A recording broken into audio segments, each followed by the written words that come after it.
그러면 제16회 부마인드 장착을 위한 실행 독서 돈의 속성으로 시작을 해보겠습니다. 네, 먼저 김승호 작가에 대해서 소개를 좀 해볼게요. 이분은요 64년생이세요. 64년생. 그러니까 우리나라 나이로 57세 정도 되신 분이세요. 젊디 젊으신 분인데 엄청난 부를 일구셨어요. 한인 기업 최초 글로벌 외식 그룹 스노폭스. 이 스노폭스가 아내의 별명이라는 거 아시죠? 무척 아내를 사랑하신 분이세요. 그룹 회장이시고 한국과 전 세계를 오가면서 각종 강연하고 수업을 하세요. 그리고 사장을 가르치는 사장이고 지금 사장학교, 한국 사장학교에서 강의를 하셨는데 아까 선배님 말씀하셨던 것처럼 안식년이라서 올해는 강의를 안 하시는 걸로 저도 알고 있어요. 그래서 11개국에 거의 4,000개의 매장을 갖고 계시고 10,000명의 직원들을 갖고 계세요. 그리고 연 매출 1조 원, 연 매출 1조 원. 정말 우리가 롤모델로 삼아도 손색이 없는 분이세요. 외식기업, 그러니까 음식, 그다음에 출판업, 그다음에 화훼 유통업, 금융업, 부동산업 하고 계시고 지금 이 책도 스노폭스사에서 나온 책이죠. 그리고 5년 동안 3,000명의 사업가 제자를 양성을 하셨고 지금 직업이 무엇이냐고 물어보시면 농부라고 얘기를 하신대요. 그래서 김승호 저자님에 대한 소개예요. 그리고 프롤로그. 인생에서 돈의 문제를 해결한다는 것은 영적 각성만큼이나 삶에 있어서 무척 중요하다는 이야기를 하세요. 제 생각도 그래요. 이분이 이 책에 담은 내용은요. 돈에 대한 이야기도 있지만 삶에 대한 가치와 삶에 대한 철학, 인생 이야기를 적어두셨어요. 그리고 우리가 또 실제로 어떻게 투자를 해야 하는지 어떻게 조언을 구해야 하는지까지도 굉장히 디테일한 부분까지도 설명을 하고 계세요. 그래서 이분의 프롤로그는 이렇게 적혀 있어요. 돈을 무시하게 되면 돈 역시 나를 무시하게 된다. 그래서 절대로 무시하거나 방치하지 말아라.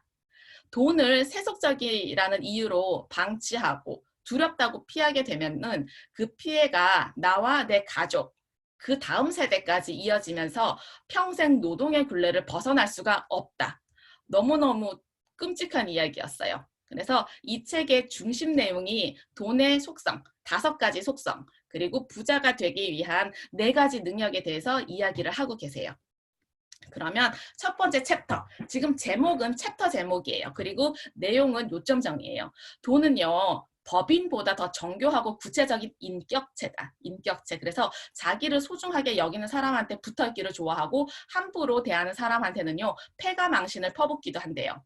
그래서 가치 있는 곳이나 좋은 일에 쓰인 돈은 그 대우에 감동해서 다른 돈을 데리고 온대요. 그런데 술집이나 도박에 자신을 사용하게 되면은 비참한 마음에 등을 돌릴 것이다. 정말 돈을 대하는 이 김승호 회장님의 마음, 가치 이런 것들이 고스란히 들어있어요. 돈은 감정을 가진 실체이기 때문에 사랑을 하되 지나치면 안 되고 품을 땐 품더라도 가야 할 때 보내줘야 하고 절대로 무시하거나 함부로 대해서는 안 된다. 오히려 존중하고 감사하고 그런 마음을 가진 사람한테 돈은 항상 기회를 주고 다가오고 보호하려고 한다. 그래서 돈은 당신을 언제든 지켜보고 있다. 네, 너무 무시무시한 돈에 대한 이야기였어요. 정말 인격을 가진 돈, 사람과 오히려 사람보다 더 귀하게 여겨야 될 존재가 아닐까라는 생각을 해봤어요. 나는 나보다 더 훌륭한 경영자에게 투자를 한대요.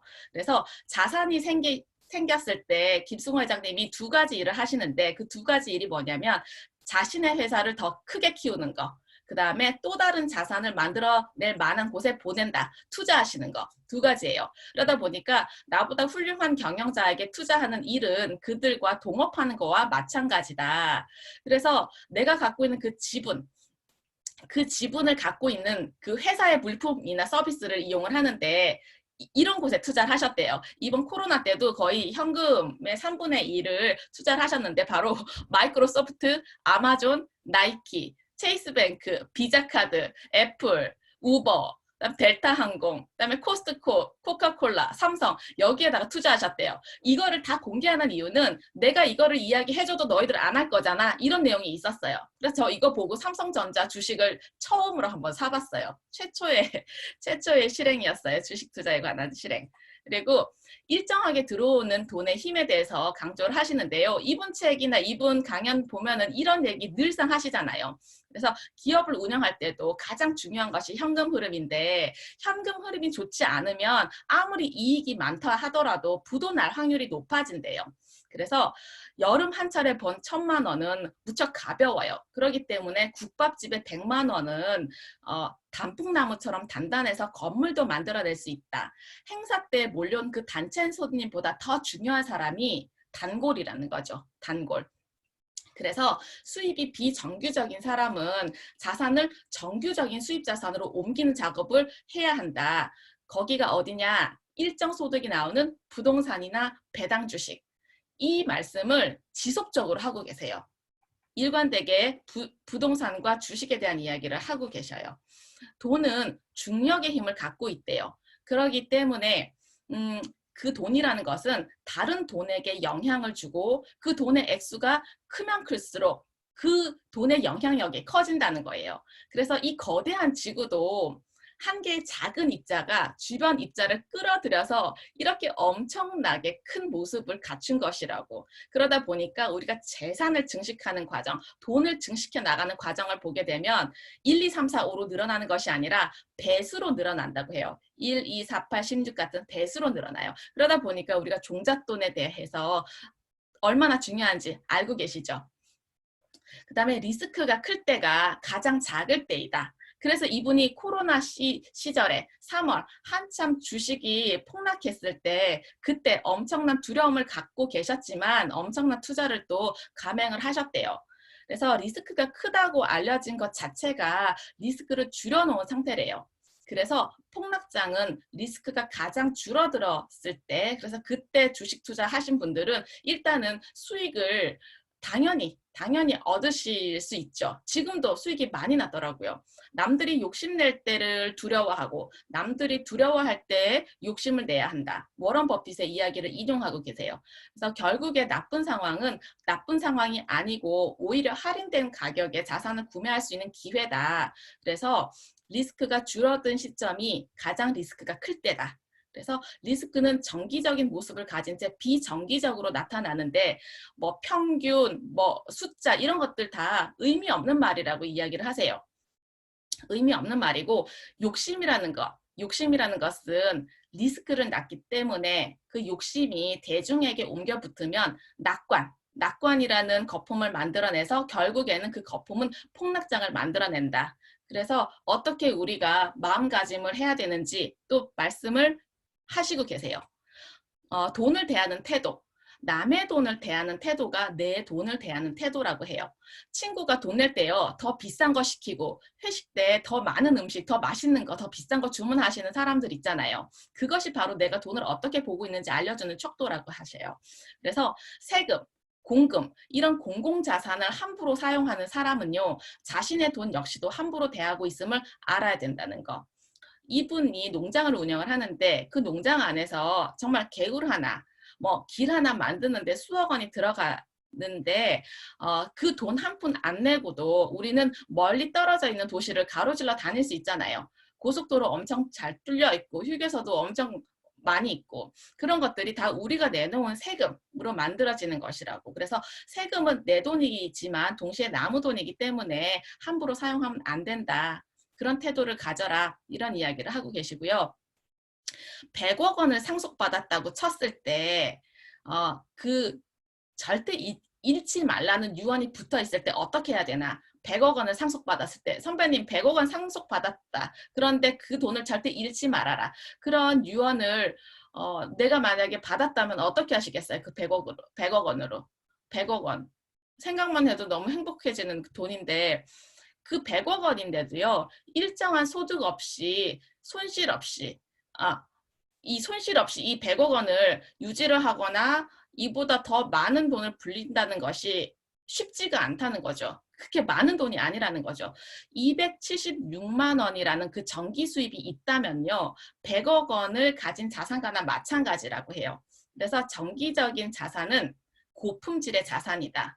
그래서 우리가 매월 들어오는 그 일정한 수입이 그만큼이나 중요하다는 거죠. 내가 매달 정기적인 수입이 276만 원이 있다면 나는 100억 원을 가진 거나 마찬가지라는 거죠. 그런데 이제 문제는 뭐냐면 이렇게 버는 것만큼 지키는 것도 힘들다는 거예요. 그래서 지키는 게 어렵기 때문에 우리는 반드시 공부해야 되고 경험을 쌓아야 되고 실패 경험도 무척 중요하다는 이야기를 반복적으로 하고 계세요.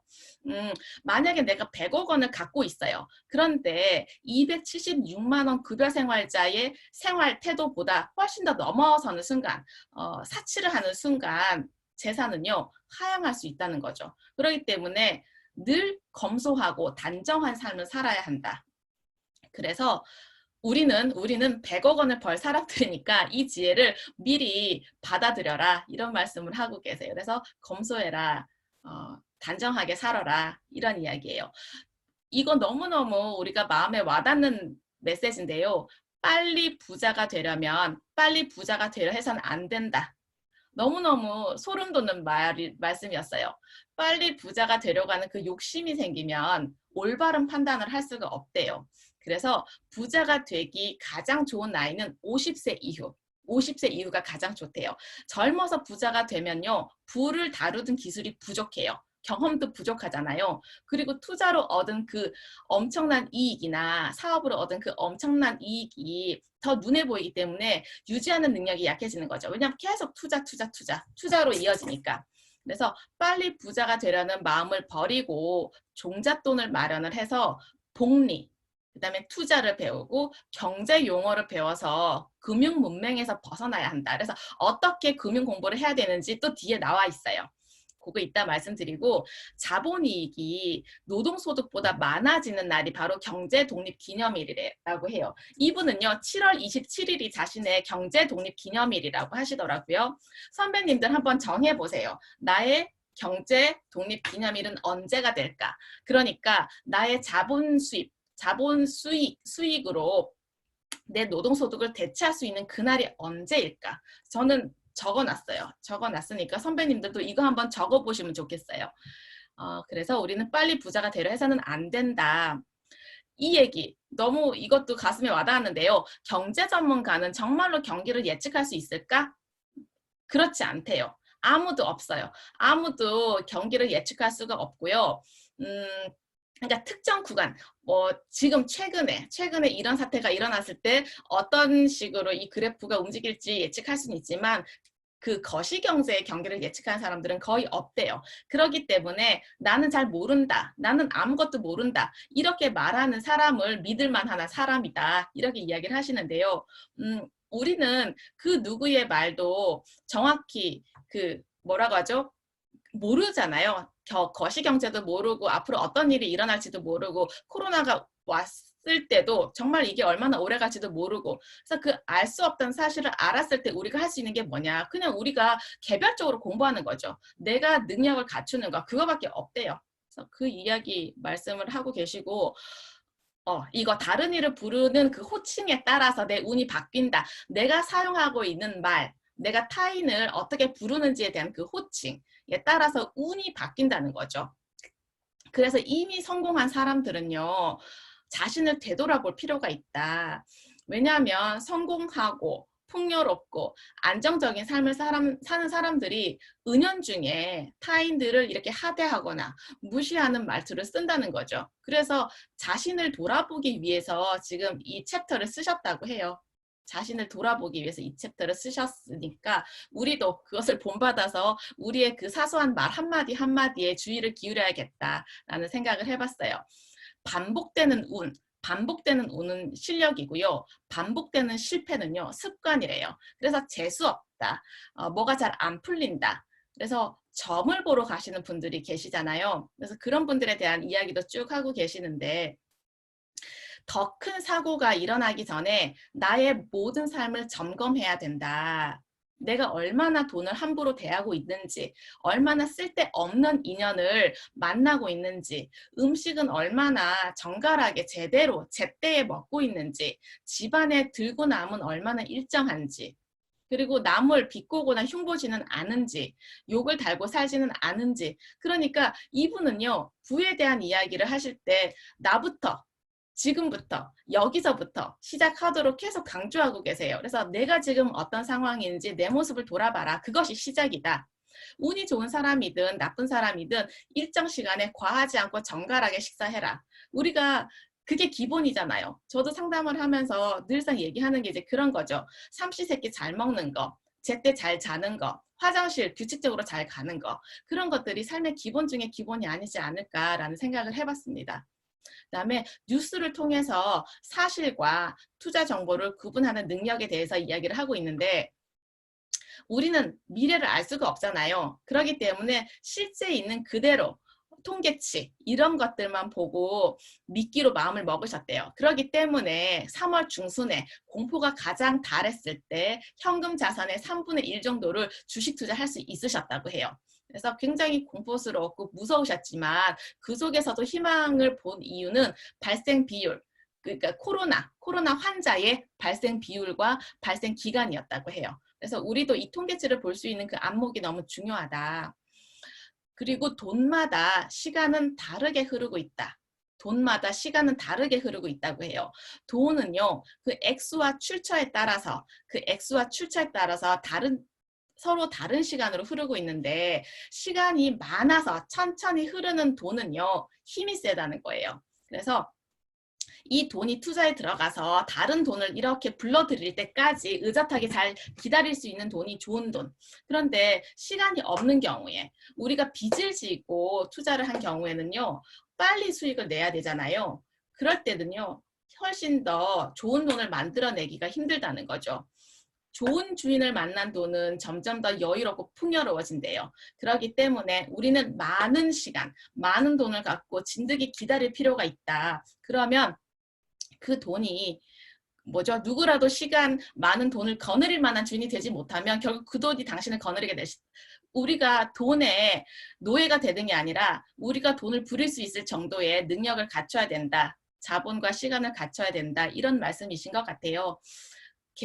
달걀을 한 바구니에 담지 않았는데 왜 모두 깨질까? 이분이 하는 방식이세요. 자산을 모을 때는요, 집중 투자. 이미 자산들이 만들어졌다면 그때는 분산 투자. 그래서 집중 투자를 먼저 하고 나서 분산 투자를 하는데요. 지금은요, 이렇게 하신대요. 주식 투자도 하시고, 채권은 연금 이런 것들이에요. 연금이 채권이 연금 뭐 이런 데 들어가 있잖아요. 적금에도 들어가 있고, 그다음에 예금, 부동산. 그래서 이분은 그 네 가지인데 결국에 마지막에서 말씀하시는 것은 부동산과 금융에 대한 중요함을 엄청 강조하고 계세요. 그리고 마지막에 천천히 차곡차곡 잃지 않고 버는 것이 가장 빨리 버는 방법이다. 그러니까 짧은 시간에 많은 돈을 벌려고 욕심부리지 말아라. 그래서 부자가 되는 세 가지 방법이 있는데, 우리는 어디에 해당할까요, 선배님들?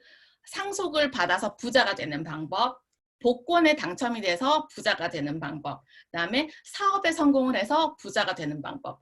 저는 상속받을 것도 없고 복권을 여태 사본 적이 한 번도 없어요. 그러다 보니까 사업에 성공을 해야 되는데, 사업은요, 직접 창업하는 방법이 있고 남의 성공에 올라타는 방법이 있대요. 남의 성공에 올라타는 방법이 바로 주식 투자를 하는 것. 그래서 주식을 사서 오르면 그것을 팔려고 생각하지 말아라. 주식은 파는 것이 아니라 사는 것일 뿐이다. 존니 대표도 계속 똑같은 이야기를 하고 계시죠. 그래서 어떻게 고르면 좋을까? 내가 관심 있는 분야에 가장 잘 나가는 회사의 것을 고르면 된대요. 내가 관심 있고 내가 즐겨 소비하는 그 품목이면 된대요. 그래서 가장 빨리 부자가 되는 방법은 가장 천천히 부자가 되는 것이다. 그래서 오늘부터 당장 좋은 회사의 주식을 하나 사서 시작해봐라. 그래서 저도 주식을 최초로 한번 사봤어요. 선배님들도 아마 하고 계실 거라고 생각을 해요. 그러면 우리가 돈을 모으지 못한 이유는 무엇일까? 돈을 모으지 못하는 이유는 무엇일까? 소득이 적어서, 수입이 적어서 돈이 모자랄까?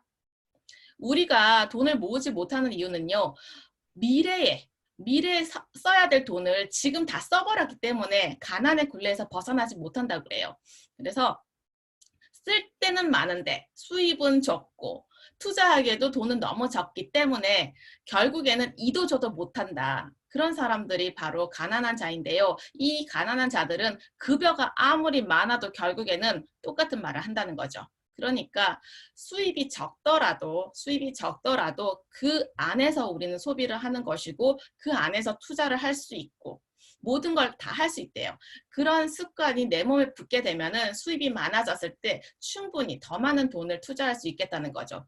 그래서 더 중요한 것은 그 사람의 소비 습관이다. 우리가 돈을 모으지 못하는 사람들, 신용카드 쓰는 사람들, 물건을 부주의하게 잃어버리는 사람들, 작은 돈을 우습게 하는 사람들, 저축하지 않은 사람들, 투자에 대한 이해가 없는 사람들이에요. 그러다 보니까 우리는요, 신용카드 사용하지 않아야 되고 물건을 잃어버리지 않아야 되고 작은 돈도 귀하게 사용을 해야 되고 저축하는 거. 그죠? 저희 성장 통장 있잖아요. 놀이통장 만들어서 나의 성장을 위해서 쓰는 것도 필요하고 투자에 대한 공부 계속 해야 된다는 거죠. 절대 우리가 하면 안 되는 것이 미래 소득을 현재 가져다 쓰는 거예요. 우리 자식까지도 가난뱅이로 살게 만드는 거잖아요. 그래서 정말 중요한 메시지인 것 같아요. 이거 내가 금융 문맹인지 알아보는 방법. 저도 금융 문맹이었어요. 한국은행 사이트에 들어가시게 되면은 이 검색창에다가 경제금융용어라고 치시면 요거 나와요. 370페이지짜리 A4 용지로 되어 있어요. 그래서 너무너무 내용이 많은데 제가 쭈루룩 봤더니 어려운 내용들이 너무 많은 거예요. 그런데 우리가 모든 경제활동을 하고 있는 현대인들이잖아요. 그런데 이런 것들을 배워본 적이 없어요.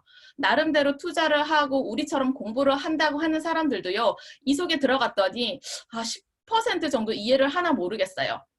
그래서 엘펀 그리스펀이라는 사람은요. 글을 모르는 문맹은 생활을 불편하게 하지만 금융 문맹은 생존을 불가능하게 한대요. 그래서 너무너무 무섭다는 생각을 했고 수입이 많은 사람들은요. 금융 지식이 많대요. 왜냐하면 내 소득과 내 재산을 지켜야 하기 때문에 금융 이해력 그 자체가 삶의 엄청난 도구라는 거죠. 그래서 이거 정말 고등학교 때부터 금융에 대한 교육, 실물 경제 교육 이거 반드시 필요한데 우리 아이들이 얼마나 이런 공부를 하고 있는지 알 수가 없어요. 주식으로 수익 내는 사람들의 세 가지 특징이에요. 세 가지 특징. 선배님들 주식 투자 하시는 선배님들 계시니까 이렇게 생각을 하시는지 한번 보세요. 나를 경영자로 생각한대요. 투자금을 모아서 함께 회사를 만든다고 생각을 하기 때문에 회사의 본질을 이해하는 거죠. 그래서 그 회사의 회계장부도 보고 연간 보고서도 꼼꼼히 봐요.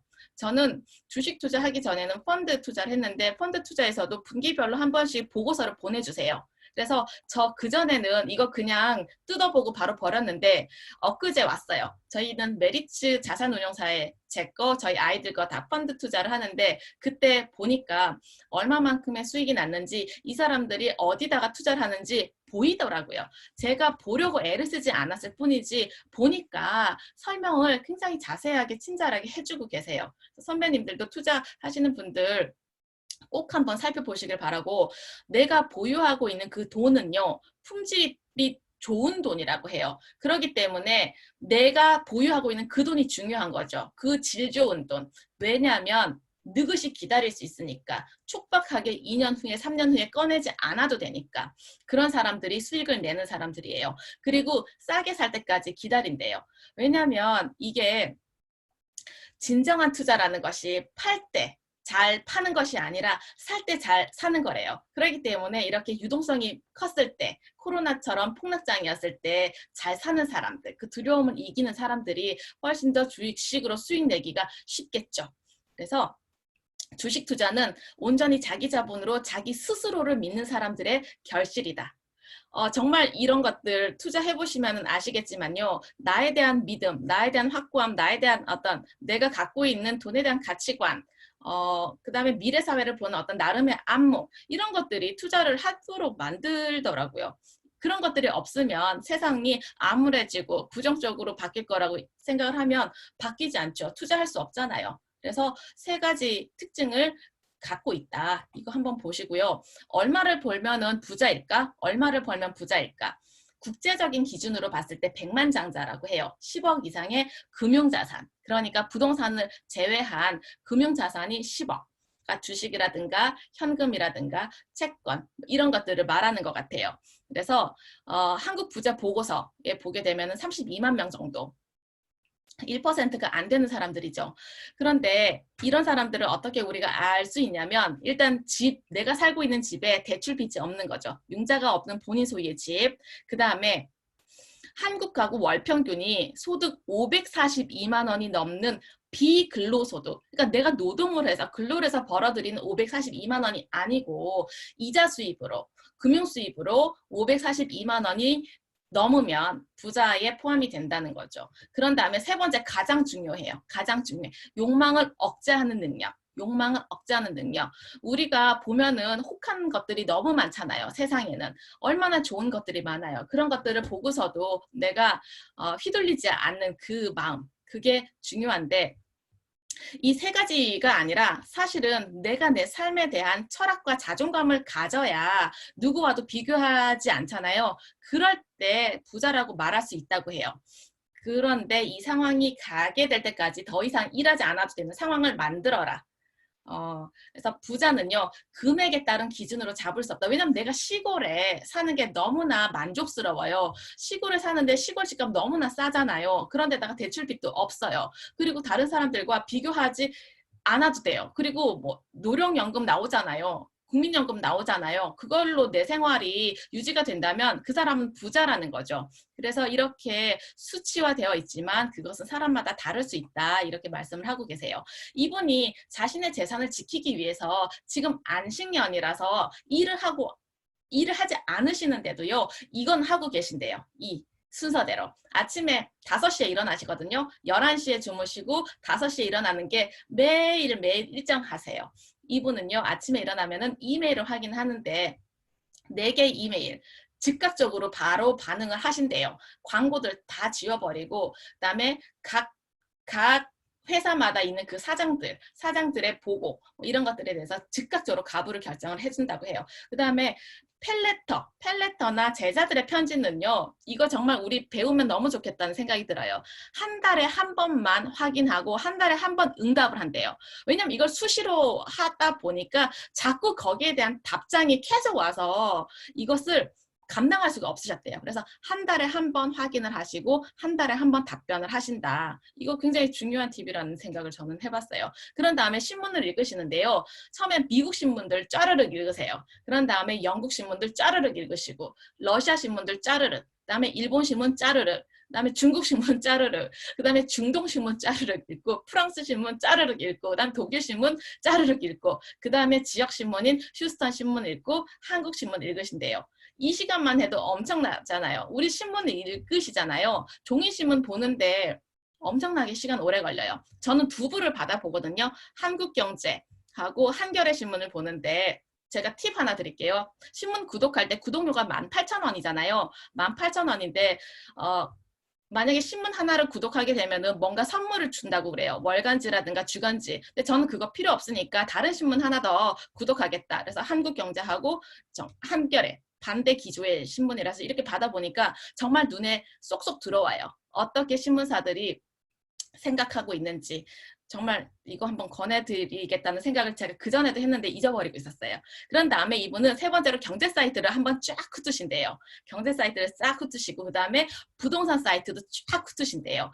미국 최대 상업용 부동산 매물 사이트가 있는데 매일매일 보신대요. 부동산을 1년에 한두 차례씩 매수하고 매도를 하는데도 1년 동안이 아니죠. 매일매일 이 가격 변동의 추이를 봐야 끊임없이 비교 추적해야 그래야지 감이 생긴다고 하세요. 그래서 이 부분도 굉장히 저는 적용해보고 싶다는 생각을 했어요. 그런 다음에 취미 사이트 보시고 또 중요한 게 뭐냐면 중요한 내용들을 다 폴더에다가 자료화하신대요. 폴더에다가 자료화하신다는 이야기도 정말 배우고 싶었어요.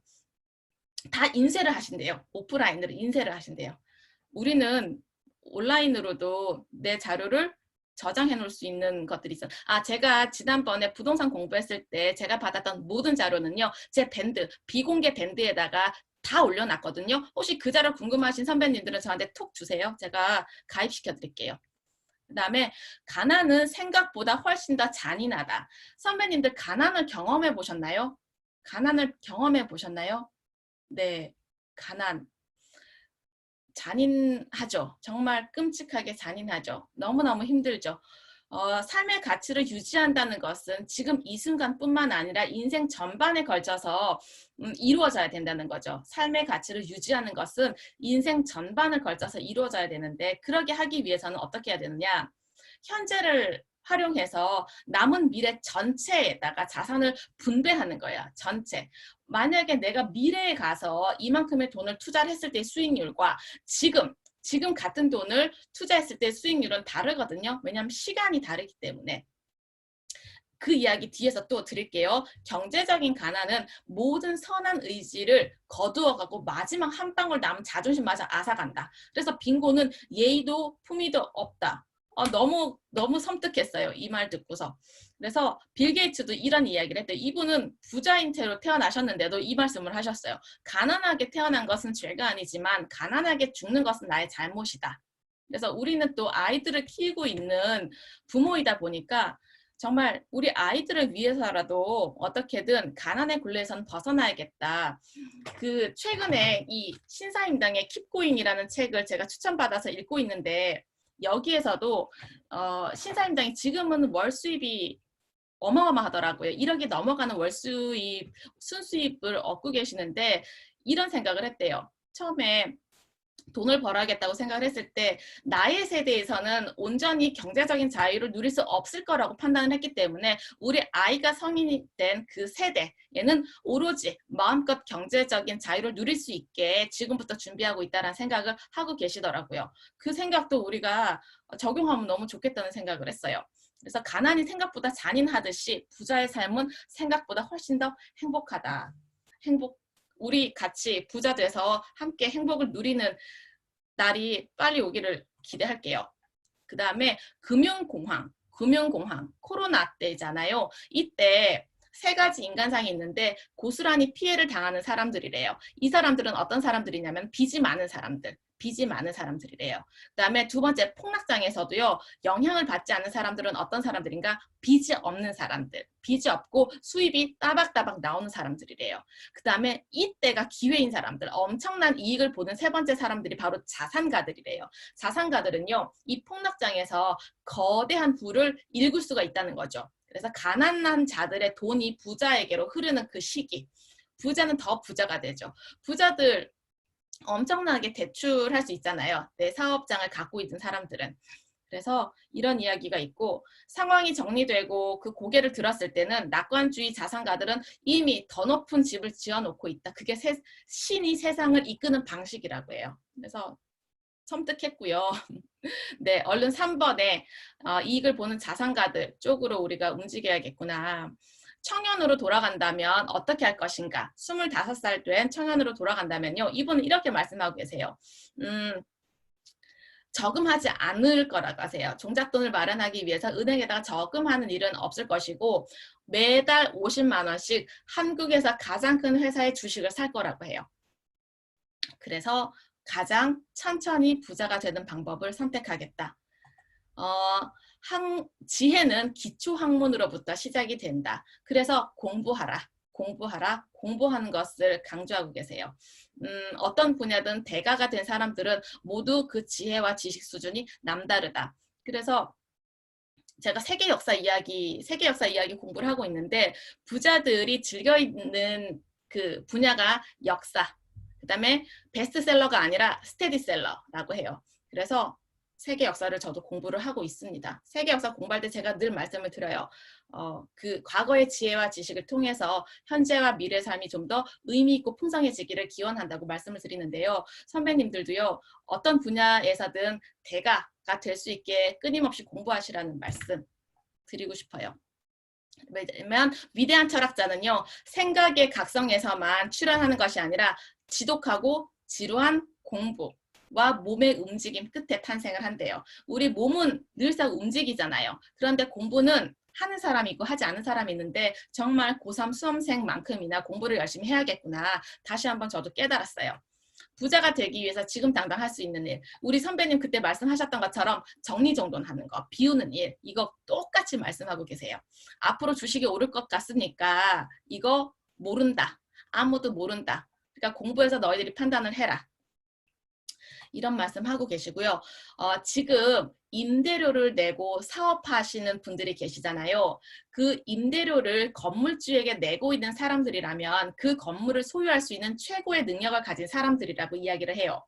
임대료를 밀리지 않고 잘 내는 사람들은요, 가장 은행에 융자금을 잘 갚을 수 있는 힘이 있는 사람들이라고 해요. 그래서 은행이 가장 좋아할 고객이죠. 스스로 건물의 소유자가 되어서 사업과 트래픽 증가, 그 두 가지 이익을 모두 챙겨야 된다. 그래서 종잣돈을 마련하고 융자를 받아서 적당한 건물을 찾아서 투자를 해라. 한 번 성공하면 여러 채 건물의 소유주가 될 수가 있다. 이렇게 얘기를 하고 계시고, 부동산에 투자하는 것이 좋을까? 주식이 투자하는 것이 좋을까? 이거 바보 같은 질문이다. 그러니까 넘어가 볼게요. 공부하지 않았기 때문에 이런 질문을 한다고 그래요. 나의 독립기념일은 언제인가? 앞에 잠깐 말씀드렸는데요. 이번 6월 27일이 개인 독립기념일이라고 해요. 생일보다 나에게는 더 중요한, 더 의미 있는 그런 날이라고 해요. 왜냐하면 근로소득을 아껴서 자산을 만들어냈기 때문에 그 자산의 수입으로 내 근로소득을 넘어섰기 때문에 나의 독립기념일은 내 생애에 정말 중요한 날이다. 이거 하려면 5개년, 10개년, 20개년 계획을 세우고 거기에 맞게 투자하고 그리고 가난의 꼬리를 끊어버리겠다는 각오를 해야 된다. 선배님들 독립기념일 한번 만들어 보세요. 정해보세요. 내가 정하면 돼요. 오늘 날짜로 정하셔도 되고요. 저는 10년 후 1월 1일로 잡았어요. 10년 후 1월 1일. 그때 되면은 나의 근로소득과 나의 자산을 통한 그 이자 수입이 비슷비슷한 때가 되지 않을까라고 생각을 해봤습니다. 돈을 다루는 4가지 능력. 이거 처음부터 강조하고 계셨어요. 돈을 버는 능력, 돈을 모으는 능력, 유지하는 능력, 쓰는 능력. 돈을 잘 버는 사업가들은요. 세일즈를 잘하는 사람들은요. 재산 관리에 미숙한 면이 있대요. 그리고 돈을 잘 모으는 사람들이 있잖아요. 이 돈을 잘 모으는 사람들은 세밀한 지출 관리 능력, 그 다음에 돈을 대하는 태도가 올곧아야 돈을 잘 모을 수가 있대요. 그래서 제가 가계부 쓰시라고 말씀을 드렸잖아요. 가계부를 쓰시게 되면은 지출 관리 능력이 올라갈 수밖에 없죠. 그 다음에 가장 쉽지 않은 능력이 돈을 유지하는 능력이에요. 성을 공격하는 것보다 그 성을 지키는 게 더 힘들죠. 우리 세계 역사 함께 공부하시다 보면 아실 거예요. 우리가 어떤 나라를 침략을 해서 그 나라를 소유를 했어요. 그런데 그게 유지되나요? 유지되지 않잖아요. 고대 시대에 그 많은 나라들 지금 존재하지 않잖아요. 그 이름의 나라들. 그 보면은 정말 지키는 것이 더 힘들다. 투자를 열심히 하는 것으로는요, 돈을 유지하는 것을 대신할 수가 없대요. 그러다 보니까 우리는 우리 나름의 통찰력이 필요하고 거시적인 안목이 필요하다. 그리고 돈을 쓰는 능력이 중요한데 검소하되 인색하면 안 된다. 검소하되 인색하면 안 된다. 나는 검소해요. 나는 검소하지만 이 검소함을 가족이나 주변 사람들에 강요해서도 안 된대요. 그리고 직원에게도 강요해서는 안 된다는 거죠. 그래서 돈을 쓰는 능력은 되게 중요하다. 왜냐하면 내가 정말 가치로운 것에 돈을 쓰는 것을 누군가가 보고 나를 롤모델로 삼는다면 그들도 이렇게 따라하지 않을까 싶어요. 지출해야 할 것은 반드시 기일을 지켜서 지출을 하고 늦거나 미루면 안 된다. 그리고 우리가 예약을 했을 때 예약을 취소할 경우가 있잖아요. 그 당일이 됐을 때 취소하는 경우는 정말 그만큼의 값을 지불해야 된다고 나와 있어요. 미안해할 필요가 없다. 돈 주면 된다. 이렇게 얘기를 하고 계시고요. 보험은 들 필요가 없다. 그래서 돈은 어차피 나에게 불리한 설계로 끝내놨기 때문에 보험은 정말 들 필요가 없다. 만약에 가족이 많다면 가족끼리 그 보험을 만들어서 정말 힘든 상황에 처한 사람들을 도우면 된다. 그래서 이분은 건강보험과 자동차 보험만 갖고 계시대요. 그렇게 얘기를 하시고, 예쁜 쓰레기 돈 주고 살 필요가 없다. 오히려 좋은 베개 사고 좋은 침대 사고 좋은 수제화 신발을 사라. 이렇게 말씀을 하고 계세요. 여행 가서도 기념품 절대 안 사신대요. 마중물과 종잣돈 1억 만들기 5가지 원칙인데 저 이거 지금 여기 앞에다 붙여놨거든요. 선배님들 혹시 1억 종잣돈 마련하고 싶으시면 이거 그대로 따라 해보시면 좋을 것 같아요. 첫 번째, 마음을 먹는다. 1억을 모으겠다고 마음을 먹는다. 마음을 먹는 게 가장 중요해요. 그 다음에 책상 앞에 써붙인다. 저도 1억 원을 모은다고 책상 앞에 써붙여놨어요. 날짜도 써붙여놨어요. 언제까지 모을 거라고. 그 다음에 신용카드를 잘라버린다. 신용카드를 사용하지 않는다. 그 다음에 통장을 용도에 따라서 몇 개로 나눈다. 통장을 용도에 따라서 몇 개로 나눈다. 저는 4개의 통장 읽고 4개 통장으로 나눠서 쓰고 있어요. 그 다음에 1,000만 원을 먼저 만든다. 1억 원을 만들기 전에 1,000만 원을 먼저 만든다. 그리고 돈에 대해서 이야기하는 것조차 경멸하는 사람들이 있죠. 제가 돈에 관련된 질문을 던졌을 때 대답을 꺼리는 분들이 계세요. 저는 다 보여드리잖아요. 제 가계부 궁금하시면 다 보여드리거든요. 그런데 그런 이야기를 하는 것조차 피하는 것 자체가 이미 돈의 노예가 된 상태라고 보시면 돼요. 그래서 나는 어떤 마음이신지 선배님들 한번 탐색해 보시면 좋겠어요.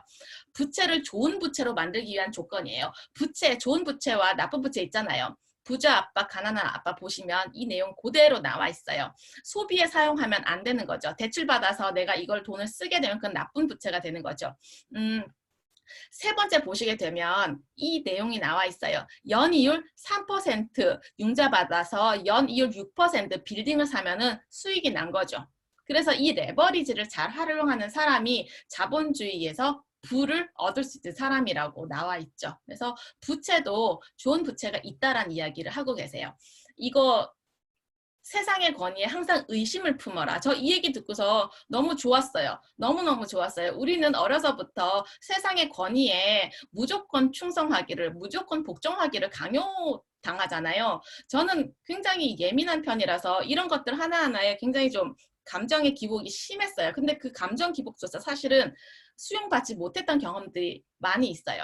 그래서 세상의 권위에 항상 의심을 품어라. 부모라고 해서, 선생이라고 해서, 목사라고 해서, 스님이라고 해서, 신부라고 해서 내 자유의지를 넘길 수가 없다는 거죠. 그래서 나의 행복을 위해서 신도 존재하기 때문에 세상에 가장 중요한 존재는 나라는 거. 이거 자존감과도 굉장히 연결이 되는 이야기죠. 그래서 세상의 권위를 존중하되 의심하는 태도는요. 끝나는 날까지 유지해라.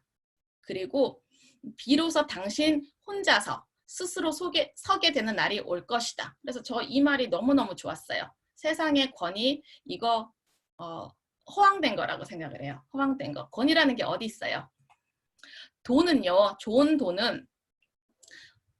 돈이 우리를 찾아오게 해야 되잖아요. 좋은 돈이 우리를 찾아오게 해야 되는데 7가지 비법이 있대요. 7가지 비법. 그래서 이거 우리가 정말 몸에다가 이렇게 익숙하게 장착을 하면 정말 좋겠다라는 생각을 하는데요.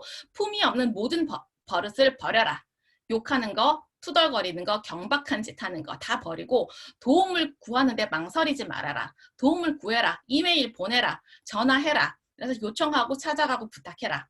그다음에 희생할 각오를 해라. 작은 목표에는 작은 희생이 있고 큰 목표에는 커다란 희생이 따른다.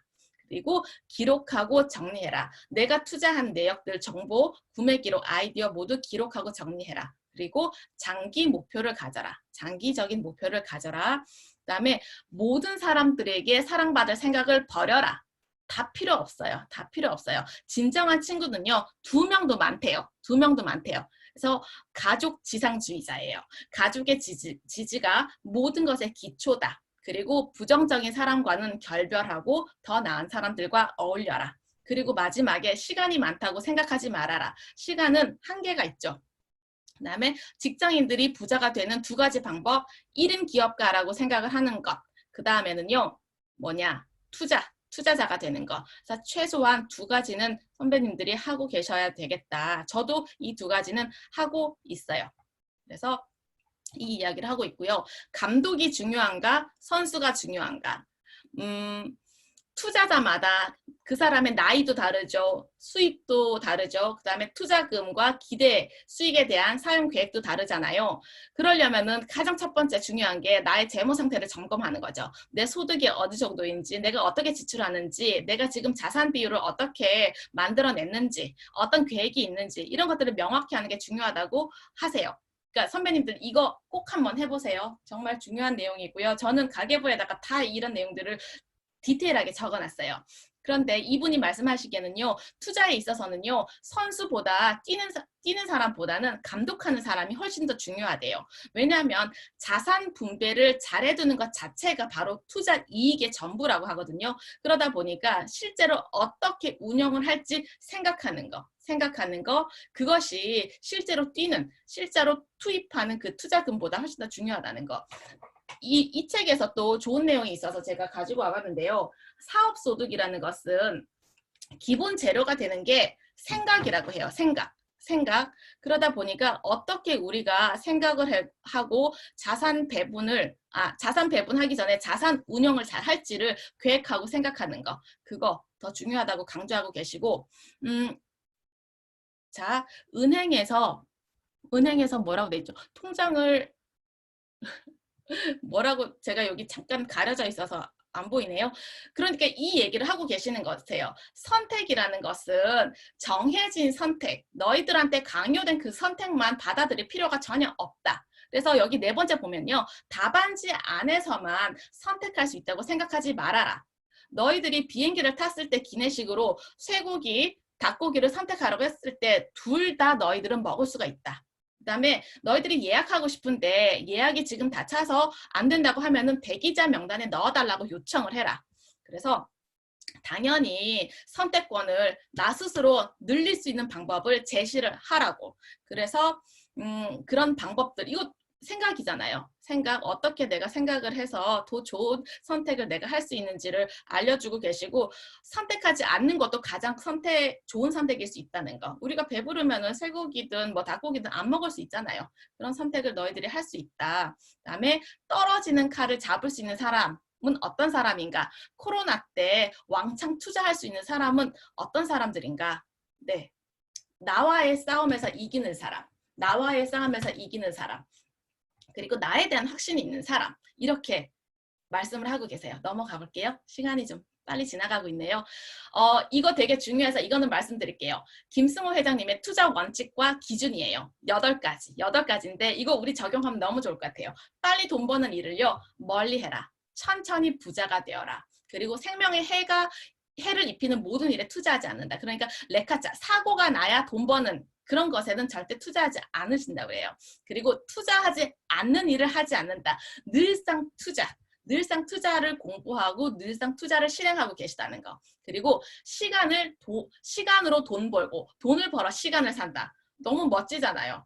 이거 성인이 되면은 반드시 내가 돈이 많으면 자유로운 시간을 마음껏 살 수 있고 돈이 없으면 노동의 굴레에서 벗어날 수 없다는 이야기예요. 그다음에 남을 쫓아가지 않는다.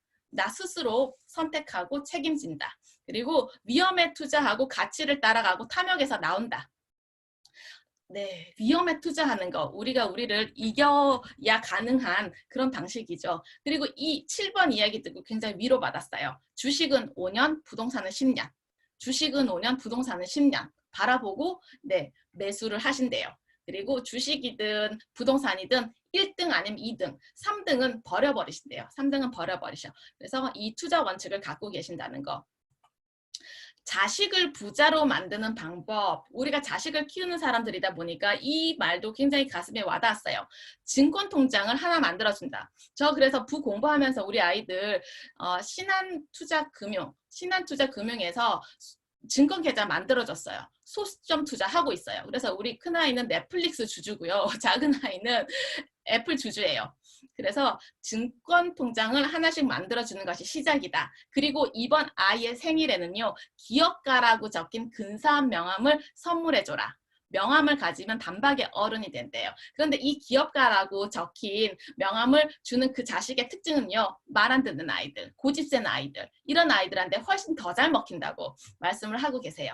그리고 국제적 수준의 행동 에티켓. 그러니까 사장을 가르치는 사장이시잖아요. 근데 이 사장들을 교육해 보니까 유치원 아이들만도 못한 그런 행동을 너무 많이 하시더라는 거죠. 아주 기본적인 내용이에요. 식당 들어가서 아무 자리엔 먼저 앉지 말아라. 부딪히지 않도록 조심해라. 호텔에서는 목소리 줄여서 얘기해라. 전화 받을 때도 조용히 받아라. 그다음에 남의 사업장 방문할 때는 복장을 갖춰 입어라. 그다음에 팁 줘라. 그다음에 뒷짐지고 다니지 말아라. 소리내서 먹지 말아라. 공공장소에서 화장 고치지 말아라. 호텔방에서 김치 먹지 말아라. 이런 이야기예요. 그래서 이거 선배님들 한번 보시면 너무 재미있게 써서 갖고 와봤어요. 그다음에 당신의 출구 전략은 무슨 얘기냐면요. 사업하시는 분들은요.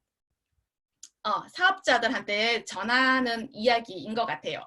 출구 전략을 마련해 놔야 된다. 저희 같은 직장인들도 이거는 갖고 있어야 되잖아요. 언제까지 직장 생활하고 언제 또 자영업으로 갈아타야 될지. 근데 현재 사업을 하시는 분들도 사업을 시작할 때 사업 계획서가 있는 것처럼 사업에서 물러설 때도요. 사업 계획서가 필요하다는 거예요. 그래서 첫 번째 출구 전략, 잘 되고 있는데 지금은 잘 되지만 앞으로 잘 될 가능성이 없을 때는요.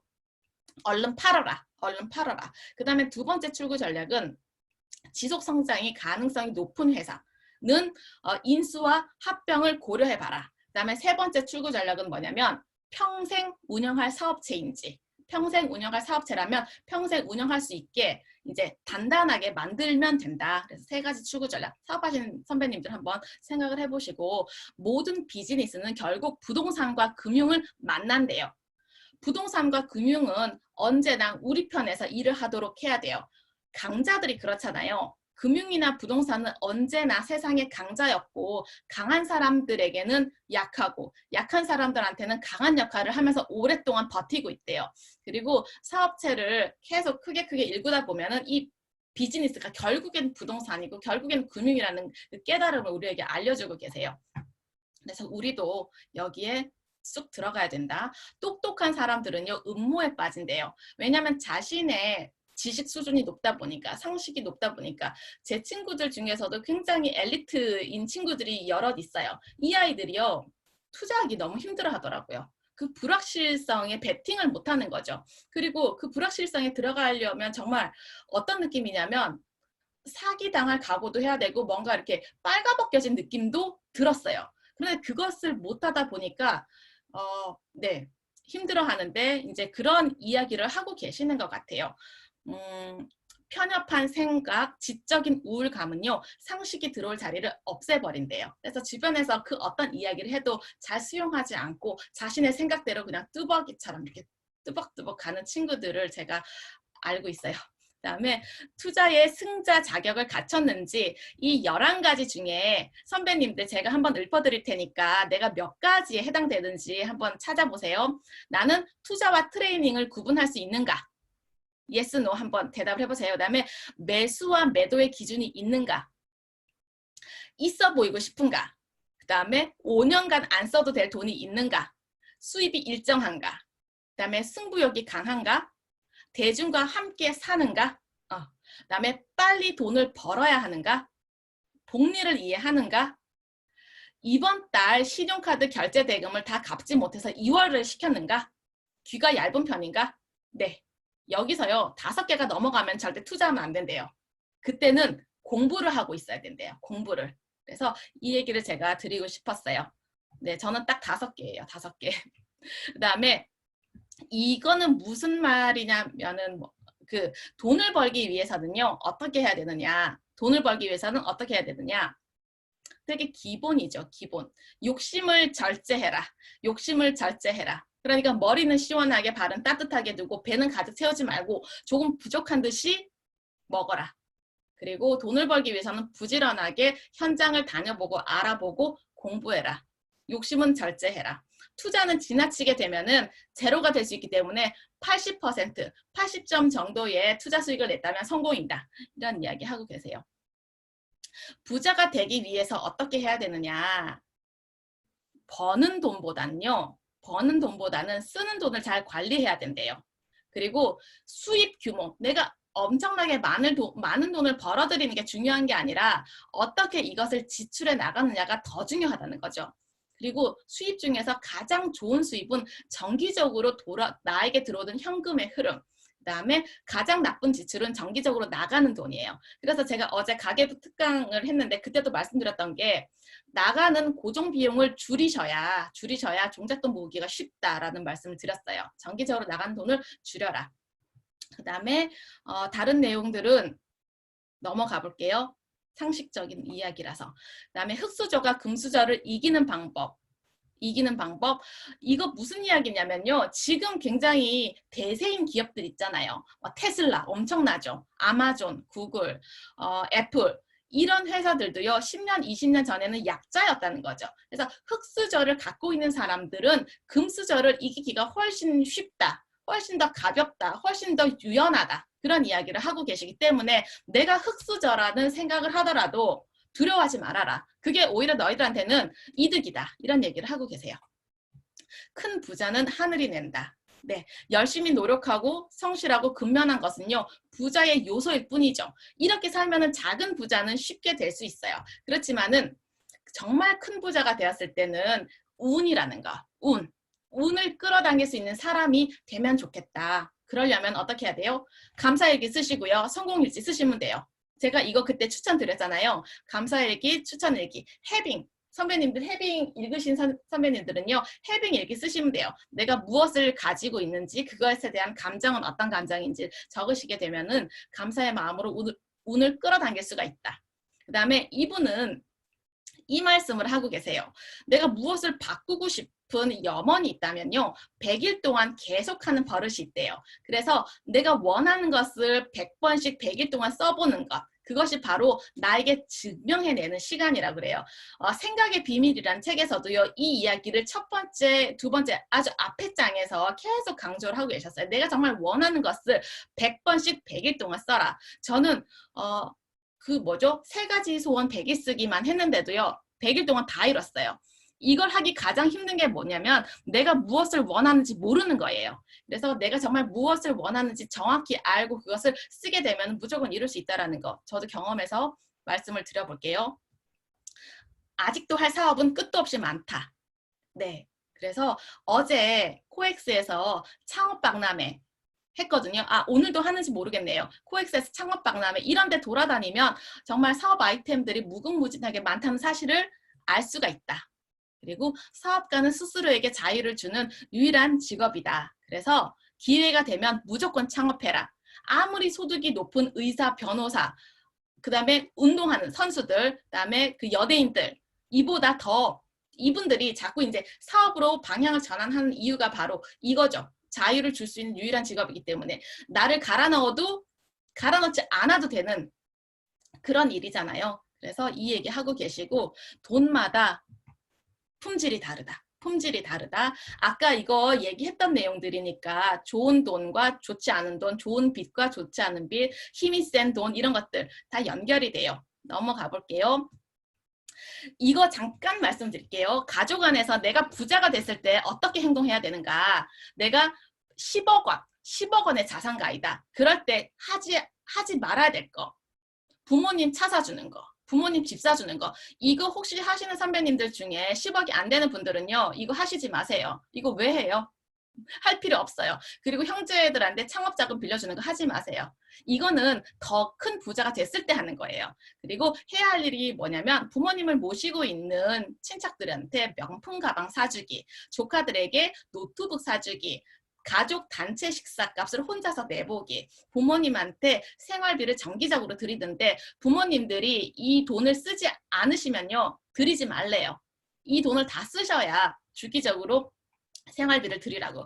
이제 50억이 되었을 때 선배님들 50억은 가지실 거잖아요. 그때 부모님의 차를 사주거나 부모님의 집을 사주는 거죠. 부모님의 생활비 전체를 책임을 지고 조카들의 학자금, 유학비 이런 것들을 내주라고 그래요. 그 다음에 형제 자매들에 대한 지원은 여전히 하지 말라고.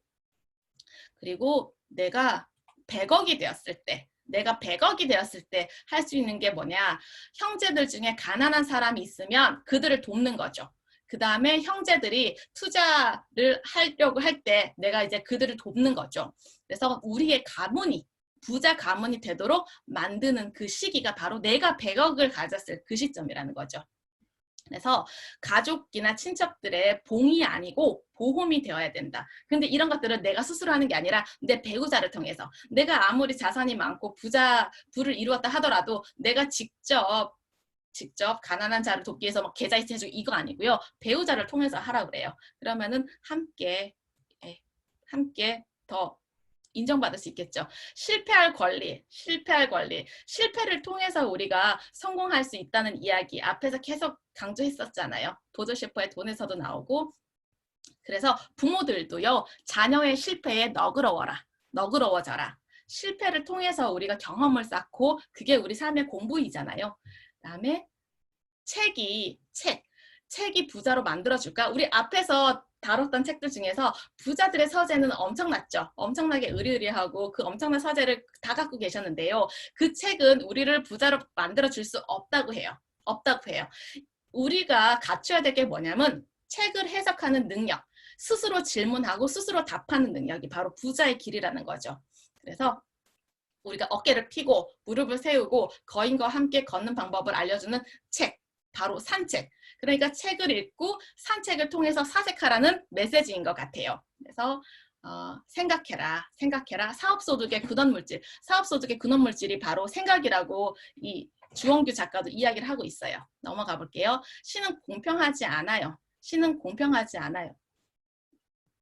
이게 무슨 이야기냐면은 신은요 세상 일에 관여하지 않는다는 거죠. 우리가 부자가 되게 해달라고 신에게 기도하는 것만으로는 부족하다는 거죠. 내가 움직여야 되고 내가 소원해야 되고 내가 발로 뛰어야 된다라는 이야기를 하고 계세요. 넘어가 볼게요. 항상 투자만 하는 사람이 있는데요. 내 아내를 만족시키지 못하면 이 사람은 빵점짜리 투자자, 빵점짜리 기업가라는 거죠. 그래서 무슨 일을 하든지 간에 우리 배우자와 함께 가장 큰 혜택은 아내가 얻도록 하라는 이야기를 하고 계세요. 동업.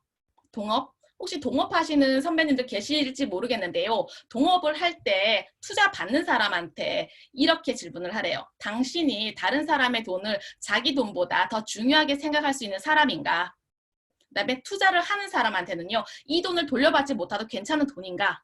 그 두 개의 질문하고 답할 수 있으면 가능하다. 그리고 길을 모르겠으면 큰 길로 가라. 부동산을 구입할 때도 1등을 사라. 큰 길에 있는 거, 그 다음에 지하철에서 나오면 바로 있는 그 부동산을 사라. 그 이야기 하고 계세요. 넘어가 볼게요. 쿼터의 법칙, 이거 정말 저도 실천하고 싶어서 적어봤어요. 쿼터는 영어로 4분의 1이라는 뜻이잖아요. 그러니까 내가 10만 달러를 벌면 4분의 1의 수입을 가진 사람처럼 사는 거죠. 그러니까 내가 100만 원의 수입을 갖게 되면 25만 원의 수입을 갖는 사람처럼 살면 우리는 부자가 될 수 있다. 사업가는요, 이렇게 뭐라고 하죠?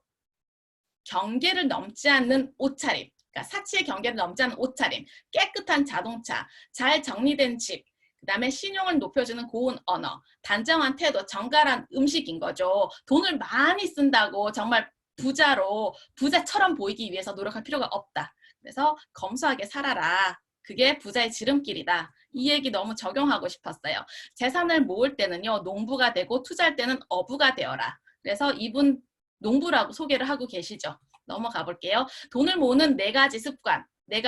이게 아마 마지막 페이지일 거예요. 일어나자마자 기지개 피는 거. 선배님들 기지개. 아침에 일어나시면 기지개 피시죠. 동물들은 이거 가르쳐주지 않아도 기지개를 그렇게 잘 피는데 우리는 그렇지 않잖아요. 시간의 압박 때문에 그냥 생활하는데 일어나자마자 기지개 켜라. 그리고 나서 내가 자고 일어난 그 이불 자리를 잘 정리해라. 그리고 공복에 물 한 잔 마시고 일정한 시간에 자고 일정한 시간에 일어나라. 일정한 시간에 자지 못하더라도 일정한 시간에 일어나라. 이 네 가지 습관 알려주고 계세요. 그 사소한 행동 안에 그 사람 인생 전체가 들어있다. 그래서 마지막 정리해 볼게요. 성공으로 가는 위대한 비밀의 규칙은 없대요. 그래서 성실하고 약속을 잘 지키고 허세를 부리지 않고 친절을 베푼 것 같은 작은 비밀이 있을 뿐이라고 이 김승호 회장님께서 앞에 이렇게 사인해 주셨어요. 그래서 이렇게 정리를 하고 제 책 소개는요, 여기서 마치도록 하겠습니다.